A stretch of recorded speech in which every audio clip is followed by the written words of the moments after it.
Okay, welcome Reloading World. I love using that world because you guys are my reloading world. This is Fasty Fausty here again to talk to you about the 6.5 Creedmoor. Favorite bullet of mine for now. A lot of things has changed since my last video. Think of this one more of a narrative, just talking. I'm not gonna go into what I'm doing with reloading, but I am going to talk about the Accurizing of the 6.5 Creedmoor because it made a dramatic difference. I just want to communicate to all of you guys out there that have supported me and left good feedback. I successfully made my impacts at 1,000 yards. Woohoo! Really happy about it. And not only was it just impacts, it was a commanding impact, on target, on demand when I want it, very controlled and precise. How did I achieve that? Because a couple of weeks ago, I would make maybe, shoot 5 and maybe 2 will impact 1,000 yards. Yeah, it was good, but wasn't really happy with that. I needed to be able to close that, right? And, I sighted out, at 100, did my transition 200, 300, 400, etc., etc., etc. It was really cool. But this time around, because I changed my load data, which I'm going to let you know what that is, I was able to sight at 500, go to 500, go to 700, skip all around, go to 1,000, impact, go back to 500, impact, dial in 800, impact, go back to 100 and dial into 1,000, impact. It was a glorious day at the range. You can be able to see some of these pictures if you go to Facebook and you type in Ruger Precision Rifle Group. You will find it in there. You look for Fasty Fausty or Fausto, my name, and you're going to be able to see the pictures that I posted with that glorious day in the range. So look me up there. More than happy to ask some questions in there too. So what changed, right? What happened? Why were you so really successful on this thing? Well, I will let you know. So, 2 things. The first off is, really, guys, we really have to measure the overall length of the bullet and the overall length of the case, right? 1.92. Do not exceed that. That is critical, believe it or not. Get one of these, pair of calipers, and you make sure that you reset that and you make sure that you do this, right? And if it's more than that, you gotta trim it. Gotta trim it back down to specifications, right? Then after you do that, remember, chamfer and deburr. Make sure you have a nice smooth edge, not too much, on the edge in there. It's the same thing inside, very important. You also want that to be really smooth inside, so when the bullet seats in, it has, it conforms to it better. I crimp. I do a little tapper crimp on there because I want to make sure that the mouth has equal pressure against the bullet. You don't have to do that, but that's just my preference, right? Also very important, you just gotta make sure that the primer pocket is clean and there's no obstruction. But the new thing that I added to these bullets, according to some professional shooters, and thank you, by the way, there was somebody that gave me good advice, is the introduction of this guy right here. This is a bullet hole, a primer hole deburring tool.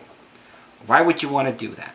Well, like me, I make my own loads. I buy new cases from the manufacturer. It just happens to be that during the manufacturing process, they don't really make the uniformity of the primer hole inside the case.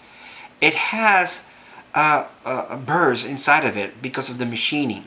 What the tool does is that it just goes in there, and also it conforms that the hole should be 0.08, right? 0.8, which is the rifling standard. It removes any impurities around the hole, and at the edge inside, it creates like littering and cleans that up.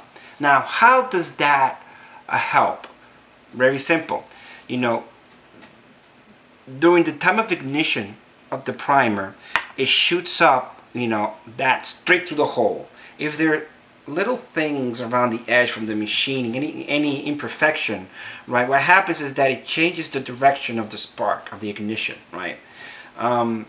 That, tends to, according to what they say too, is that it doesn't help with the accurizing your load.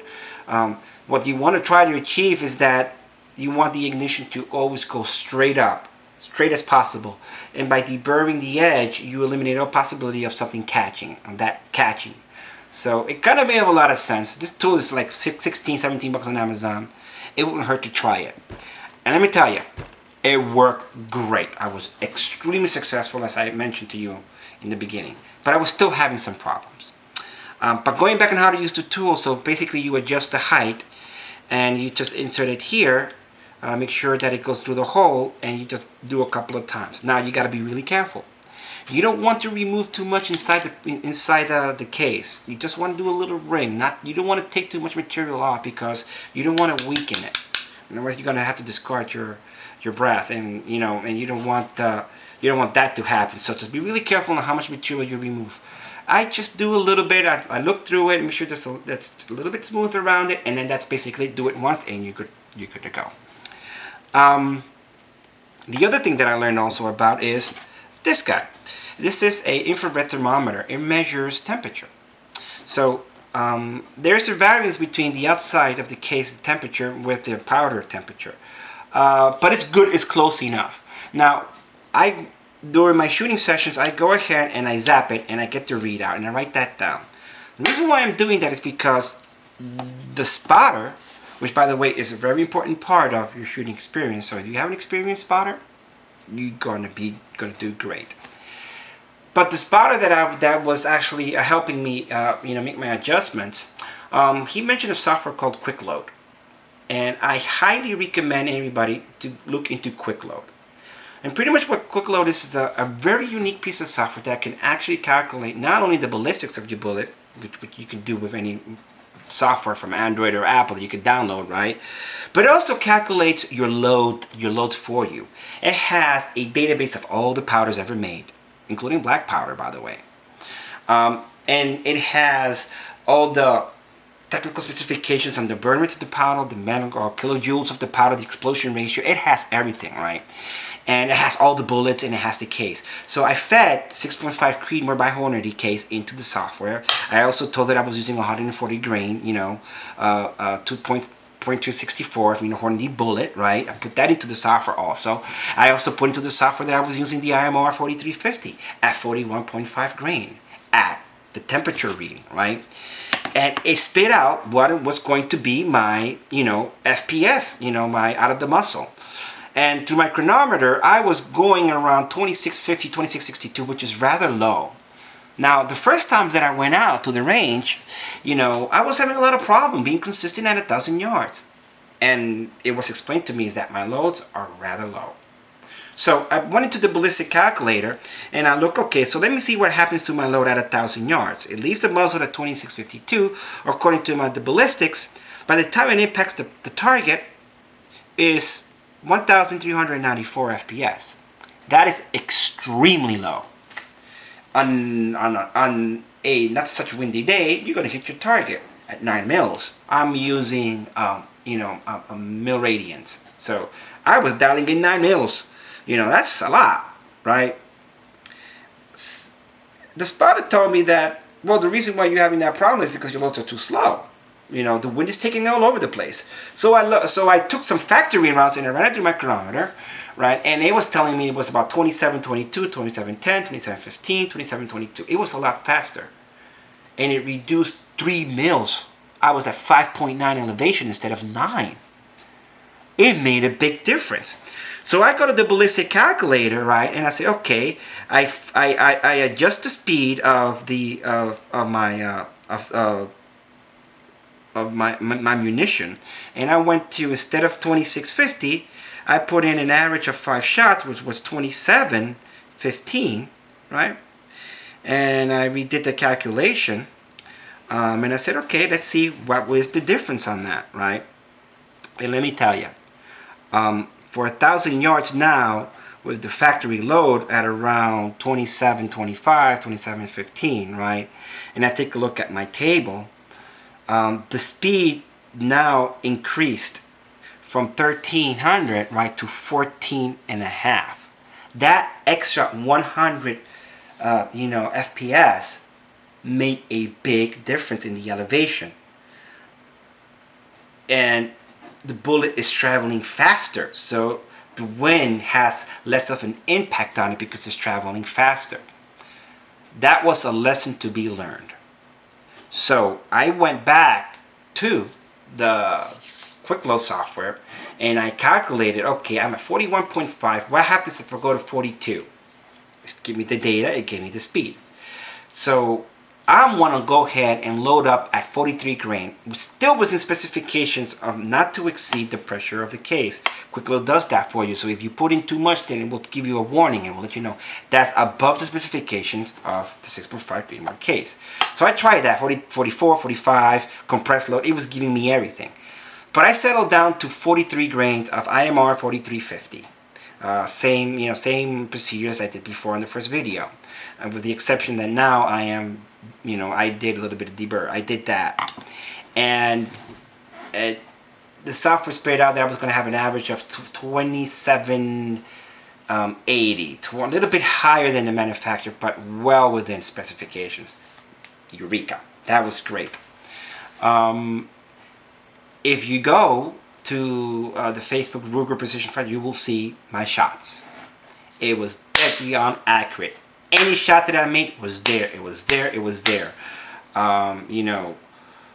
Any adjustments that I made on the scope was on command. My loads were faster.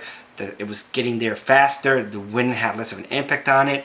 That is why it is so important that when you reload, if you're not counting on wind, you can get away with a lesser charge. But if you know it's going to be winding and you want to go more than 1,000 yards, the faster you are, the better you're going to be. And I found out that competition shooters, that's what they do. They pull the bullets to the extreme. There was a guy there that was shooting these at 3,000, and he was, popping out primer pockets and cracking the case, and he was just discarding it. But the guy was making, was hitting 8-inch target at 1,300 yards. That's freaking amazing. I don't think I'm going to do that. I'm happy at 1,000 for now until I get a better equipment. Maybe I'll upgrade to a stainless steel barrel. I don't know. But that is what I wanted to communicate with you guys. Look into Quickload. It allows you to simulate your loads. Always verify using a chronometer. But it was dead on. It was very accurate. I just wanted to share this experience with you. Get the temperature of when you're firing. That's very important. Remember, camphor and deburr. You want to go ahead and try this out. I suggest that you do. It really makes a difference. My loads were more consistent.